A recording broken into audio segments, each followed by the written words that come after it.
जय हिंद दोस्तों, एक बार फिर से आप सभी छात्रों का मेरे YouTube चैनल एजुकेशन हब पे स्वागत है। और आज हम लोग उत्तल दर्पण के लिए फोकस दूरी का सूत्र का निगमन करेंगे। किसके लिए? उत्तल दर्पण के फोकस दूरी के सूत्र का निगमन करेंगे। इससे पहले वाली जो क्लास थी वहाँ पे हम लोग अवतल दर्पण के लिए सूत्र का निगमन किए थे। किसका? फोकस दूरी के सूत्र का निगमन किए थे। ये क्या होते हैं, एग्जाम में इसका क्या होता है, आपका डेरिवेशन पूछ लिया जाता है कि आप उत्तल दर्पण के लिए फोकस दूरी का सूत्र का निगमन करिए, अवतल दर्पण के लिए निगमन करिए। तो आपसे क्या होता है, एग्जाम में पूछ लिया जाता है। तो ये टॉपिक क्या है, अपने आप में दोनों अवतल दर्पण या उत्तल दर्पण दोनों में से कोई एक पूछ लेगा। ये क्या है, इंपॉर्टेंट टॉपिक है आपके एग्जाम के पॉइंट ऑफ व्यू से। ठीक है, तो हमने अभी आप तक पढ़ा चुका है कि उत्तल क्या होता है और अवतल दर्पण क्या होते हैं। ये दोनों चीज़ें पढ़ा चुके हैं। वक्रता केंद्र क्या होता है, फोकस दूरी क्या होता है, ये सारी चीज़ें हमने बताया है। फिर उसके बाद से आपको नियम ही बताया है। ठीक है, कि मतलब कैसे प्रकाश की किरणें कैसे जाएगी तो कहाँ पे गिरेगी, कैसे परिवर्तित होगी, ये सारी चीज़ें हमने बताया है। तो चलते हैं अपने टॉपिक के ऊपर। और सबसे पहले क्या करते हैं हम लोग, उत्तल दर्पण बनाते हैं। आज का टॉपिक क्या है, उत्तल दर्पण। तो उत्तल दर्पण बनाते हैं सबसे पहले। ठीक है, तो चलिए उत्तल दर्पण बनाते हैं।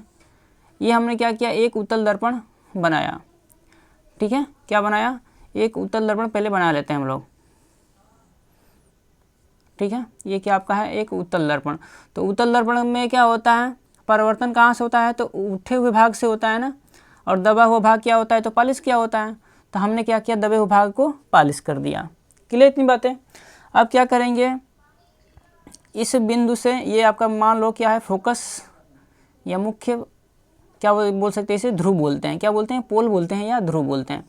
तो इससे जो रेखा जाएगी उस रेखा को बोलते हैं मुख्य अक्ष। ये जो रेखा खींचे हमने इसे क्या बोलेंगे, मुख्य अक्ष। यानी कि ध्रुव से जो रेखा होकर जाती है उसे बोलते हैं हम लोग मुख्य अक्ष बोलते हैं। अच्छा, अब क्या करना है, हमने क्या किया, सबसे पहले यहाँ पे हमने एक वस्तु ली, एक वस्तु लिया है। क्या, उस वस्तु का नाम है क्या, ओ और ओ, या ओ और ओ डैश मान लेते हैं। एक वस्तु जो है वो क्या है, ओ डैश है। ये क्या है, आपका ऑब्जेक्ट यानी कि वस्तु है। ठीक है, क्या है, वस्तु है। क्लियर इतनी बातें।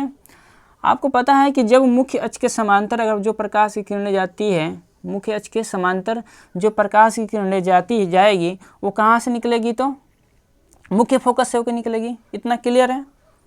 कहाँ से निकलेगी, मुख्य फोकस से होकर निकलेगी। तथा अगर कोई प्रकाश की किरण वक्रता केंद्र से जा रही है, अगर कहाँ से जा रही है, वक्रता केंद्र से जा रही है, होकर जा रही है, तो क्या होती है, उसी दिशा में फिर क्या होती है, अगर वक्रता केंद्र की तरफ जा रही है तो क्या होगी, वक्रता केंद्र से यानी दर्पण से टकराने के बाद क्या होगी, वो वक्रता केंद्र से फिर क्या होगी, उसी माध्यम में वापस लौट जाएगी। क्या होगी, वापस लौट जाएगी।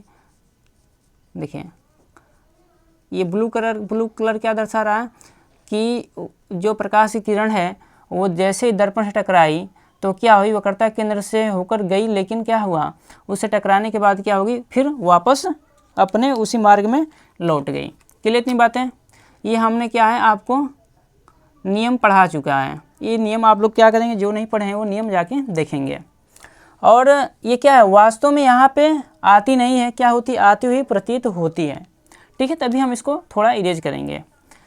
तो यहाँ पे हमने मान लिया कि क्या है, ये वक्रता केंद्र यानी सी, और ये कहाँ से निकलेगी, जो ये कहाँ से होकर गुजरेगी, तो आपका मुख्य फोकस से होकर गुजर जाएगी। मान लेते यहाँ पे क्या है आपका, यहाँ पे क्या है आपका मुख्य फोकस है।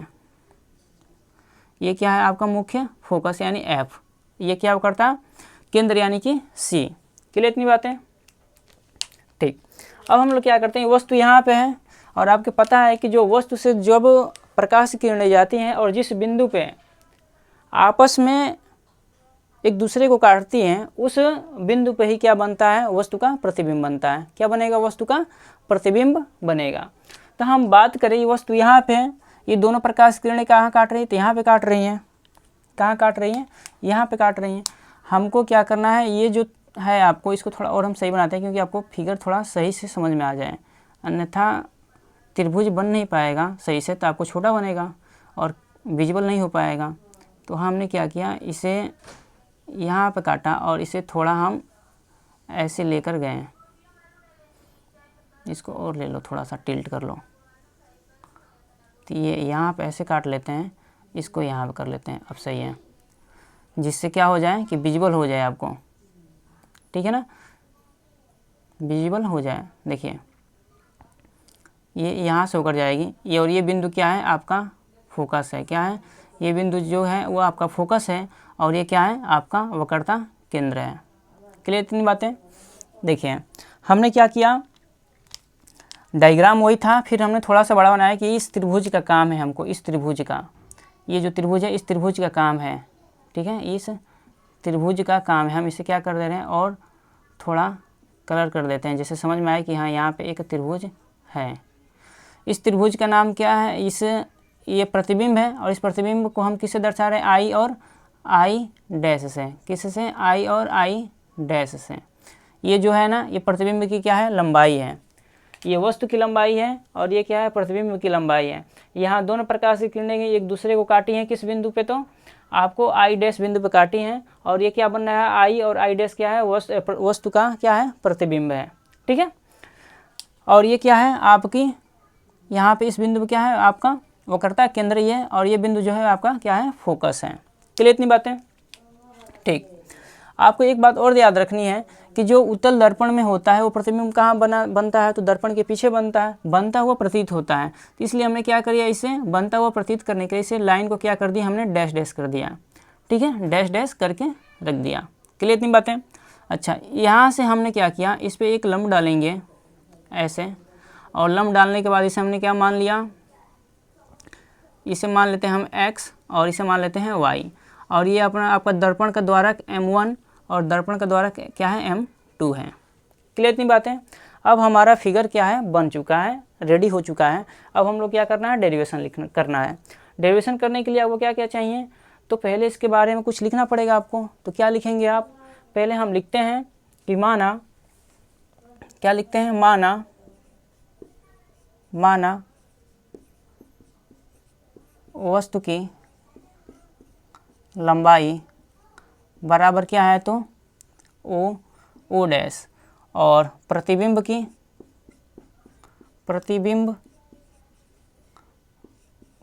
की लंबाई क्या हमने मान लिया, आई डैश। देखिए ये वस्तु की है लंबाई, और यहाँ पे जो नीले कलर से हमने किया है आई डैश, ये क्या है, प्रतिबिंब की लंबाई है। क्लियर इतनी बातें, ठीक। अब हम क्या करते हैं, जो भी दूरी लेते हैं वो कहाँ से लेते हैं हम लोग, इस जो भी दूरी लेंगे वस्तु की या प्रतिबिंब को कहाँ से लेंगे हम लोग, पोल से लेते हैं, यानी मुख्य ध्रुव से लेते हैं। कहाँ से लेते हैं, ध्रुव से लेंगे यहाँ से। क्लियर है, जो भी दूरी लेंगे वो कहाँ से नापेंगे हम लोग, ध्रुव से नापते हैं। ये नियम आपको याद रखना है। दूसरा नियम ये याद रखना है कि कोई भी दर्पण हो, या वो अवतल हो या उत्तल हो, ये आपका क्या है, अगर ये आपका बन जाता है अवतल तो, और ये बन जाता है आपका क्या, ये क्या आपका बन गया, उत्तल है।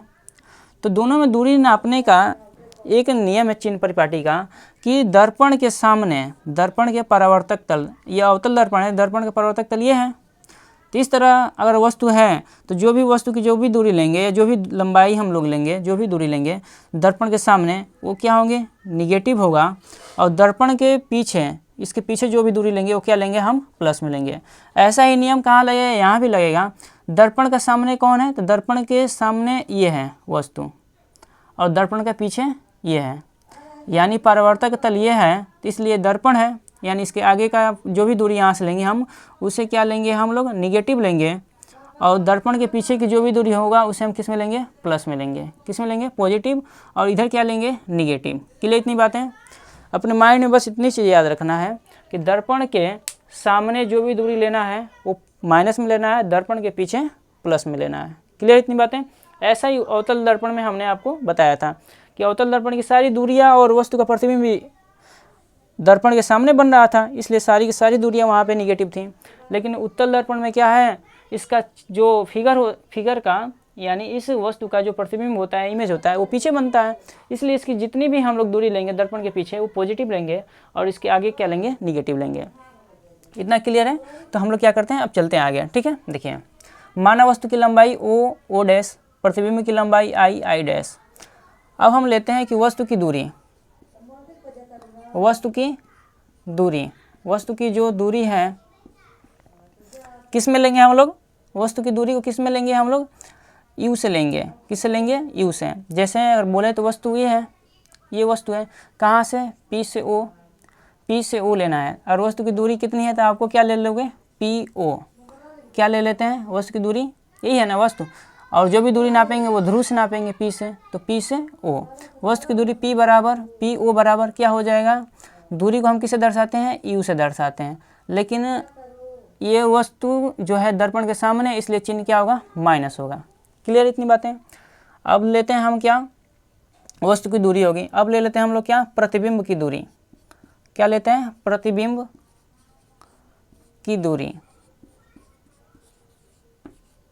प्रतिबिंब की दूरी, प्रतिबिंब कहाँ है मेरे दोस्त, देखिए प्रतिबिंब आपका यहाँ बन रहा है, आई डैश पे, आई डैश पे बन रहा है, ठीक है, आई डैश पे बन रहा है। तो जो भी दूरी हम लेंगे वो कहाँ से लेंगे, ध्रुव से लेंगे। आगे लें, सामने लें, दर्पण के सामने लें या दर्पण के पीछे लें, जो भी दूरी लेना है वो पी से लेना है। तो यहाँ से यहाँ तक की दूरी कितनी है, तो यहाँ से यहाँ तक पी आई है ना, तो इस दूरी को क्या लेंगे हम लोग, पी आई। यानी पी आई बराबर, दर्पण के पीछे है तो माइनस में नहीं लेंगे, किस में लेंगे, प्लस में लेंगे। दर्पण किस पीछे है तो प्लस में लेंगे, लेकिन प्रतिबिंब है तो प्रतिबिंब को किससे दर्शाते हैं, भी से दर्शाते हैं। तो हमने ये भी बनाया है प्लस में, और ये वस्तु की दूरी माइनस में यू बनाया है। अब बात है क्या, फोकस। फोकस की दूरी लेते हैं। तो फोकस कहाँ है, तो यहाँ पे है, ये बिंदु है, यहाँ से यहाँ तक की दूरी हमको चाहिए, यहाँ से यहाँ तक की दूरी चाहिए। तो क्या है, पी एफ, इसकी दूरी क्या है, तो पी एफ, फोकस दूरी। फोकस दूरी को क्या ले लेते हैं, फोकस दूरी, यानी पी एफ बराबर क्या ले लेते हैं, एफ ले लेते हैं। और ये भी लेंगे किस में, प्लस में, क्योंकि इस साइड क्या लेना है, प्लस, हमने पहले लिख दिया है। अब बच गया क्या, आपकी वक्रता त्रिज्या। वक्रता त्रिज्या कहाँ है, तो ये सी, यानी बिंदु पी से और सी तक की दूरी क्या कहलाती है, वक्रता त्रिज्या कहलाती है। तो वक्रता त्रिज्या कितनी होगी, यानी बिंदु पी से वक्रता केंद्र तक की दूरी क्या कहलाती है, वक्रता त्रिज्या कहलाती है। तो इसे ले लेते हैं हम लोग क्या, वक्रता त्रिज्या। वक्रता त्रिज्या, वक्रता त्रिज्या क्या है, तो आपका पीसी है। तो पीसी बराबर हम क्या ले रहे हैं, और आर, पीसी बराबर क्या लिए, आर, प्लस में ही। अब चलते हैं हम लोग क्या, डेरिवेशन की तरफ। जैसे हम लोग वहाँ पर डेरिवेशन किए थे, सेम डेरिवेशन यहाँ पे होगा, और चीज़ें आपको क्या होंगी, समझ में आएंगी। क्या चीज़ें समझ में आपको गारंटी है कि आएगी। क्लियर है। देखिए यहाँ पे जो दूरी लिए थे हमने निगेटिव लिया था, और यहाँ पे दूरी जो लिए थे पॉजिटिव लिया था। तो इसका काम भी आपका क्या हो गया, ख़त्म हो गया। तो इससे हम लोग क्या करते हैं, इरेज करते हैं, ठीक है। अब देखिए यहाँ पे आप चाहो तो अपने मन से थ्योरी और कुछ भी लिख सकते हो, और भी बढ़ा के लिखना है तो लिख सकते हो। जैसे माना कि दर्पण का द्वारक M1 और M2 है, ठीक है, लिख सकते हैं। चलिए हम लोग चलते हैं अब डेरिवेशन पे।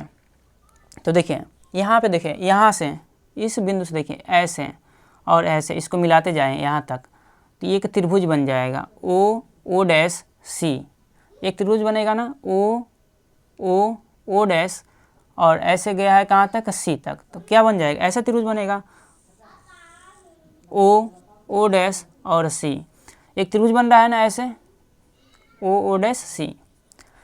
अच्छा, अब इसी में देखिए एक त्रिभुज और क्या बन रहा है, देखिए यहाँ से देखिए आई डैश सी क्या बन रहा है, आई इसी के अंदर बन रहा है, आई, देखिए आई डैश सी।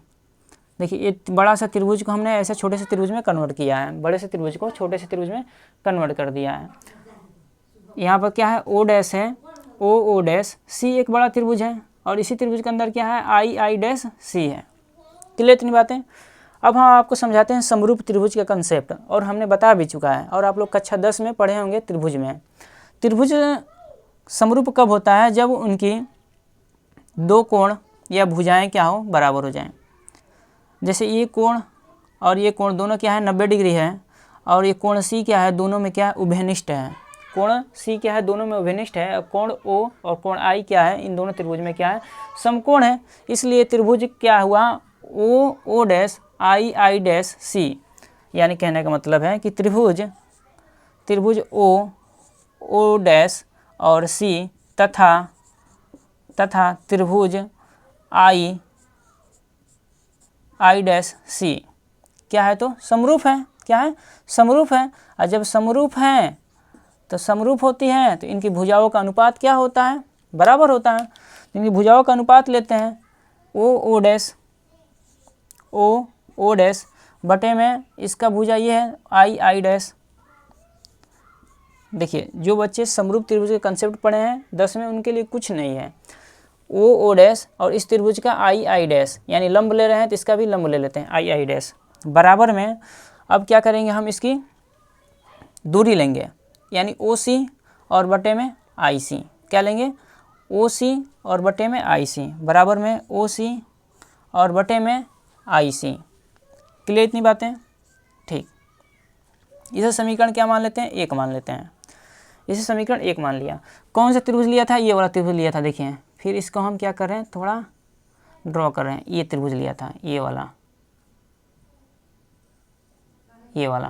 और ये वाला, ये त्रिभुज लिया था हमने, ठीक है। इस त्रिभुज से हमको क्या मिला, समीकरण 1 मिल गया। अब हमको क्या करना है, दूसरा त्रिभुज ढूंढना है। 2 त्रिभुज मिलते हैं यहाँ पे, मतलब वैसे कहो तो 4 त्रिभुज बनेंगे। यहाँ 2 त्रिभुज बन गए, अभी बना के दिखाएं, और आपको भी और 2 त्रिभुज मिलेंगे।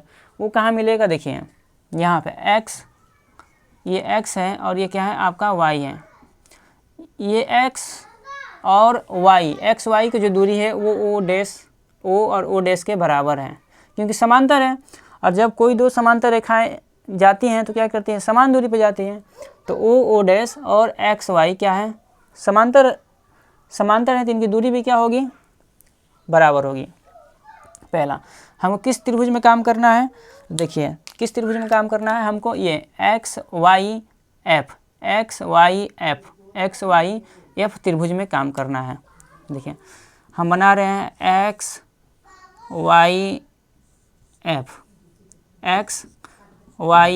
और क्या है, यहाँ पे एफ है, और यहाँ एक छोटा त्रिभुज क्या है आपका आई डैश और आई है, आई डैश और आई है, यहाँ x और y है। तो ये भी दोनों त्रिभुज समरूप हो गए, क्योंकि ये भी नव समकोण है, ये भी समकोण है, और ये दोनों कोण क्या है, यफ जो है दोनों त्रिभुजों में क्या है, उभयनिष्ठ है। तो एंगल से क्या हो गया, दोनों त्रिभुज क्या हो जाएंगे, समरूप हो जाएंगे। तो ये त्रिभुज, ये बड़ा वाला त्रिभुज लिए, ये वाला, इन दोनों त्रिभुज, इस बड़े वाले त्रिभुज में एक्स वाई एफ में एक त्रिभुज और है आई डैश एफ, जो यहाँ पे हमने क्या है आपको यहाँ पे दर्शाया है।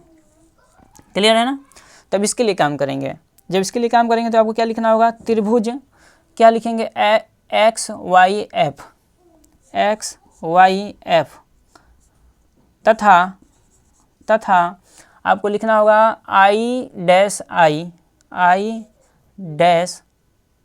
ठीक है, आई डैश आई एफ, ठीक है ना,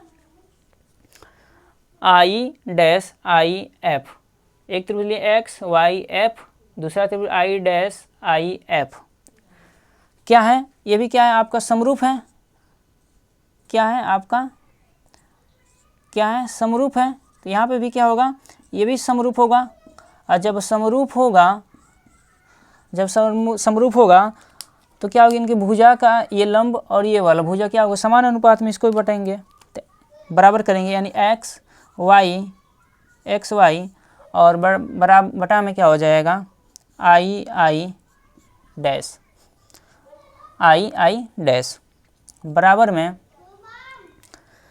बराबर में क्या कर सकते हैं हम, ये दूरी लेंगे। अब ये पूरी दूरी यानी वाई एफ और बटे में आई एफ, यानी इस बड़े वाले त्रिभुज का ये आधार लिए वाई एफ, तो छोटे वाले त्रिभुज का आधार लेंगे यानी आई एफ, ठीक है।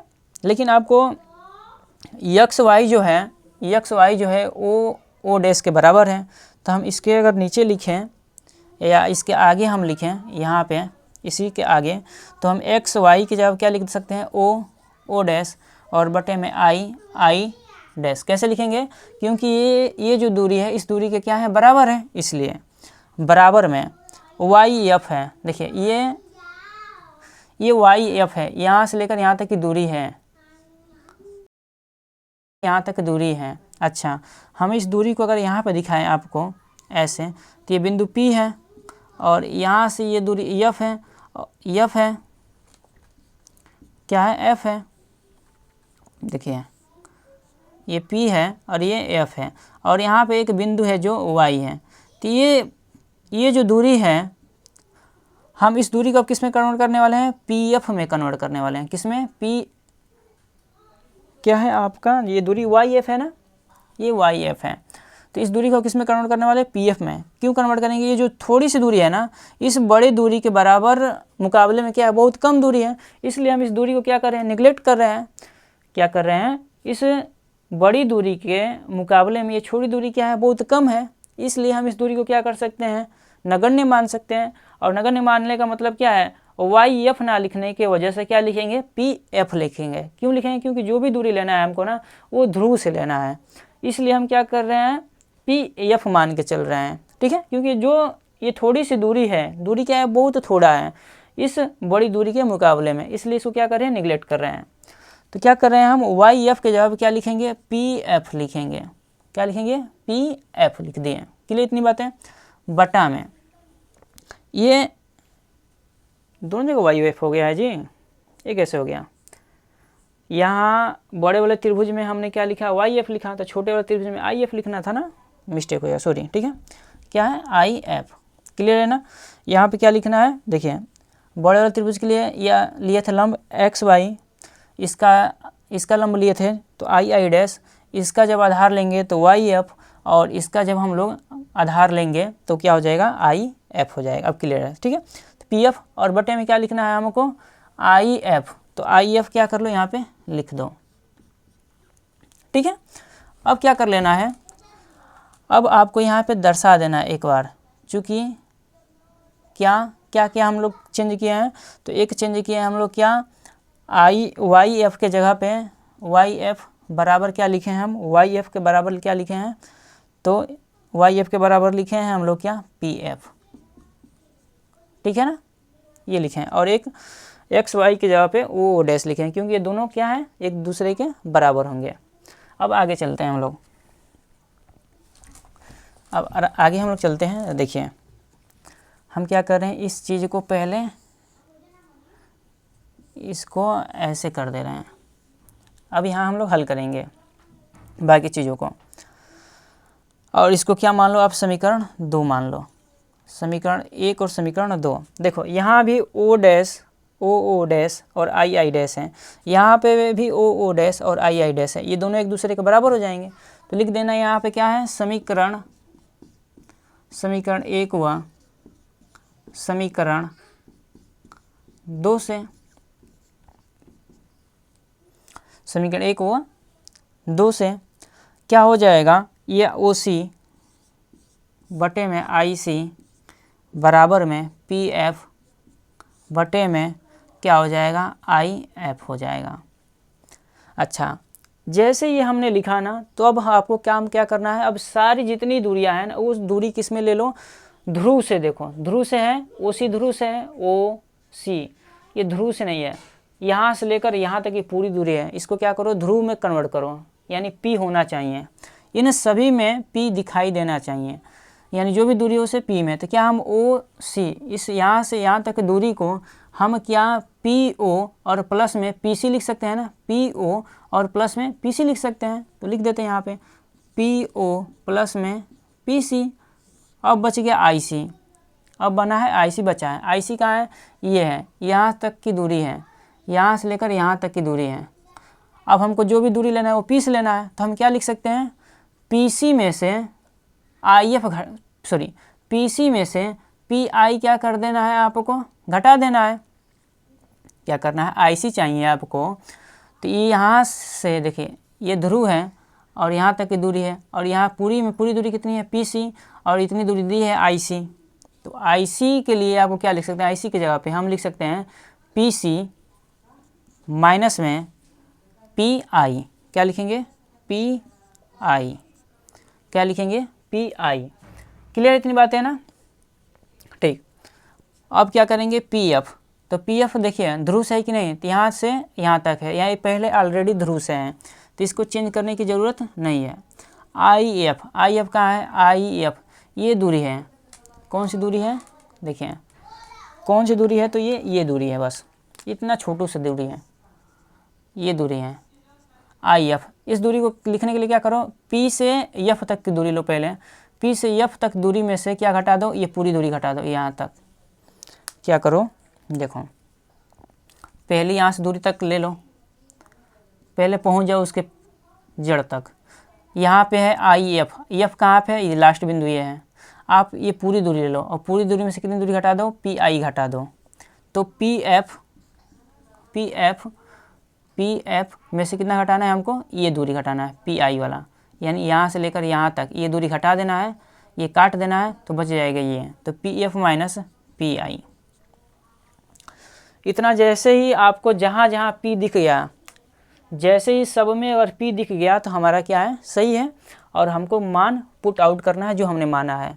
पी ओ क्या है, तो वस्तु की दूरी यानी माइनस में यू प्लस पी सी देखिए पी सी क्या है, तो आर है, पी सी क्या है, आर है, तो आर लेंगे, आर ले लो बटे में पी सी अभी लिखें आर, तो यहाँ भी आर लिख दो, plus P I minus P I है। पी आई कहाँ दिखाई दे रहा है, पी आई क्या है, हमने प्रतिबिंब की क्या मानी है, दूरी मानी है, क्या मानी है, दूरी मानी है, ठीक है ना, ठीक,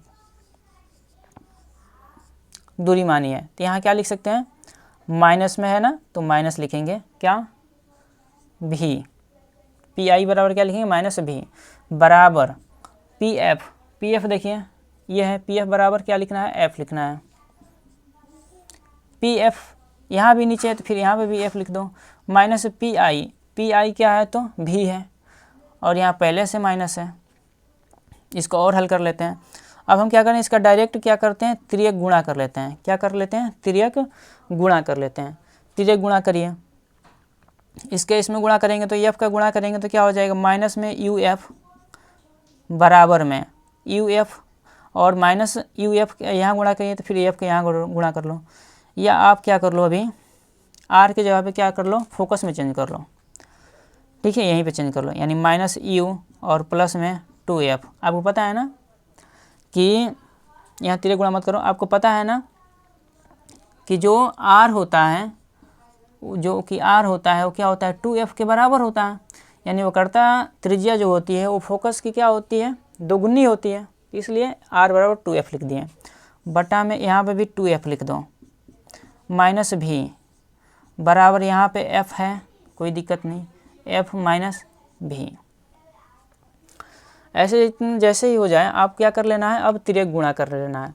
और हम क्या कर रहे हैं, थोड़ा हट रहे हैं, आप इस सारी चीज़ों को देख लो, क्योंकि हम क्या करने वाले हैं, अब इसको हम इरेज करेंगे और इस कैलकुलेशन को उठाकर वहाँ पे करने वाले हैं, ठीक है ना। क्या करेंगे, यहाँ पे करेंगे। तो आप ये सारी चीज़ें आप लोग को लिख लेना है, थ्योरी ऐसे ही लिखना है कि माना वस्तु की लंबाई ओ डैश, प्रतिबिंब की लंबाई आई डैश, वस्तु की दूरी पी ओ यानी माइनस यू।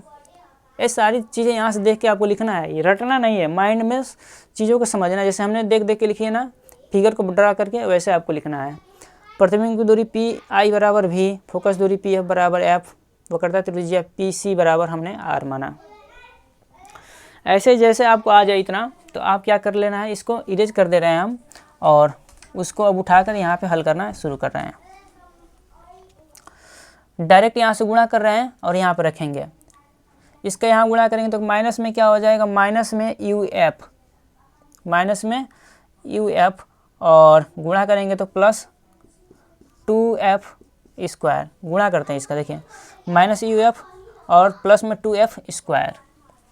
अब बराबर, सॉरी माइनस भी बचा है ना, माइनस भी का भी गुणा करो, माइनस भी का गुणा करेंगे तो पहले से माइनस यू है, तो माइनस माइनस कितना हो जाएगा, प्लस कितना हो जाएगा, यू एफ हो जाएगा, कितना हो जाएगा, यू एफ हो जाएगा, ठीक है, माइनस यू एफ, और फिर माइनस का माइनस भी का इसमें गुणा करिए तो क्या हो जाएगा, माइनस में 2f भी, 2f भी।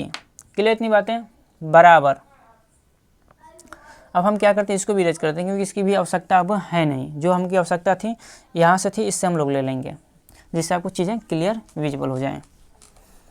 देखिए हमने गुणा किया क्या, माइनस एफ यू एफ, फिर एफ से यहाँ गुणा करिए 2f स्क्वायर, प्लस में फिर माइनस भी से गुणा किया तो माइनस माइनस प्लस हो गया, और क्या आया आपका देख लीजिए एक बार और, देखिए कहीं मिस्टेक नहीं हुआ है ना। देखिए माइनस यू एफ और इसका जैसे गुणा किए तो क्या हो गया प्लस 2f², फिर 2f², फिर माइनस भी से गुणा करेंगे तो माइनस माइनस प्लस और माइनस यू भी हो जाएगा। यहाँ एफ लिख दिए हैं गलती से, क्या हो जाएगा यू भी हो जाएगा, प्लस में क्या हो जाएगा यू भी। अब फिर माइनस भी के यहाँ गुणा तो माइनस में 2f भी हो गया, सही है। अब गुणा करते हैं इधर इसका, अब इधर गुणा करते हैं, f से गुणा करोगे तो क्या हो जाएगा 2f² और माइनस में क्या हो जाएगा vf, क्या हो जाएगा माइनस में vf हो जाएगा। अब चीज़ें सही हैं। जैसे ये चीज़ें मिल जाए अब आपको क्या करना है ना, जो चीज़ें सेम हो बराबर के दोनों तरफ उसको काट दो। ये 2f² है, इधर भी 2f² है, प्लस में है तो प्लस में काट जाएगा। माइनस में बचा है 2f भी, इसको क्या करो उधर लेके चले जाओ। इधर है माइनस यू एफ, प्लस में यू भी और माइनस में भी एफ, और ये माइनस 2f भी इधर आएगा तो प्लस में, और ये माइनस है ना 2f भी, घटा लोगे तो यहाँ बच जाएगा कितना, प्लस का f भी बनेगा, प्लस का f भी। इधर क्या हो जाएगा माइनस यू एफ प्लस में यू भी। अब क्या करते हैं दोनों पक्षों में यू भी एफ का भाग दो, भाग देने पर, ठीक है, भाग दो। यहाँ माइनस यू एफ, इसको भी इरेज कर देते हैं और रिजल्ट हम लोग फाइनल लेते हैं, ठीक है। देखिए यहाँ पे हो जाएगा यू एफ भी से भाग देंगे प्लस यू भी में क्या है यू, जैसे ये कर रहे हैं ये भी है आपके लिए, ठीक है, यू एफ भी और बराबर एफ भी बटे में क्या हो जाएगा यू एफ भी। जो चीज़ें कटेंगी उसे कटा देना है। एफ भी कट गया, यू भी है ना यू भी, यहाँ एफ बचा, यू एफ से यू एफ कट गया, बच गया यहाँ पे माइनस 1/भी और यहाँ बचा 1/एफ और यहाँ बचा है 1/यू। माइनस 1/भी को उधर ले जाओ तो 1/एफ है, 1/एफ है जो 1/एफ जो है इधर ही रहने दो, माइनस को उधर ले जाओ, माइनस 1/भी को तो 1/यू, और जैसे ही माइनस 1/भी उधर जाएगा तो क्या बन जाएगा आपका प्लस का 1/भी बन जाएगा। और ये क्या है आपका क्या है तो उत्तल दर्पण के लिए फोकस दूरी का सूत्र है। ये क्या है तो उत्तल दर्पण के लिए फोकस दूरी का सूत्र है, ठीक है। ये क्या है उत्तल दर्पण के लिए फोकस दूरी सूत्र, फोकस दूरी का सूत्र। क्लियर है इतनी बातें? तो ये रिजल्ट हमको निकालना था और इसने हम लोग क्या कर दिया निकाल के आपको दे दिया, ठीक है। चीज़ों को रटना नहीं है, चीज़ें एक बार में नहीं समझ में आए 2 बार देखिए 3 बार देखिए, चीज़ें अवश्य समझ में आएंगी। और ऐसे ही आप लोग क्या करना है पेपर में अगर आ जाए तो आपको क्या करना है ऐसे लिख देना है, और ये आपको क्या आएगा डेरिवेशन आएगा इसका, या अवतल का आ जाए या उत्तल का आ जाए। बात ये याद रखनी है कि दोनों का फार्मूला जो होता है वो क्या होता है सेम होता है, 1/f = 1/u और प्लस में 1/v। ये दर्पण में दोनों का सूत्र क्या होगा, वो अवतल हो या उत्तल हो क्या होता है सेम होता है, ठीक है। तो आशा करते हैं कि आपको समझ में आई होगी, और आप लोग क्या करेंगे चीज़ों को आप प्रैक्टिस करेंगे, जितना ज़्यादा प्रैक्टिस करेंगे उतना ही आपको ज़्यादा समझ में आएगा, ठीक है। तो आपको चीज़ें समझ में आई होंगी तो लाइक करेंगे, शेयर करेंगे एंड सब्सक्राइब करेंगे, ठीक है। और आज के लिए बहुत बहुत धन्यवाद आप सभी का।